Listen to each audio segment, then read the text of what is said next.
রাজধানীর নিয়ামতপুরে পরপর দুটি দোকানে চুরির ঘটনাকে কেন্দ্র করে ব্যাপক চাঞ্চল্য এবং উত্তেজনা ছড়ায় নিয়ামতপুর এলাকায়, যেখানে নিয়ামতপুর জিটি রোডের পাশে ওম রেডিমেড কাপড় দোকানে নগদ 50,000। তারপর জানা যায় একই সময়ে আরেক দোকানে চুরি, অর্থাৎ নিয়ামতপুরের বহু জনপ্রিয় দোকান জয় বালাজি মোবাইল দোকান, সেখানে চুরির ঘটনা ঘটে।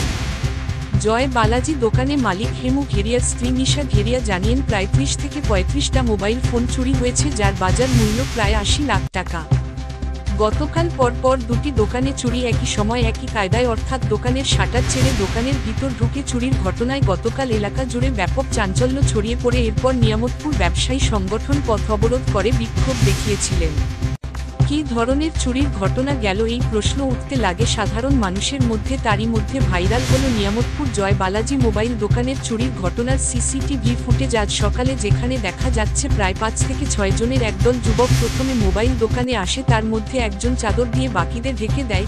বাকি যুবকেরা দোকানের শাটার ছেড়ে দোকানে একজন ঢোকে। দোকানের মধ্যে একজন যুবক টর্চ এবং ব্যাগ নিয়ে ঢুকে দোকানে মোবাইল ফোন চুরি করে। সে দৃশ্য ধরা মিলল জয় বালাজি মোবাইল দোকানের চুরির ঘটনায়। সিসিটিভি ফুটেজ ধরে কুলটি থানার নিয়ামতপুর ফাঁড়ি তদন্ত শুরু করেছে বলে জানা যায়। আসানসোল থেকে প্রকাশ দাসের রিপোর্ট, জেলার বার্তা।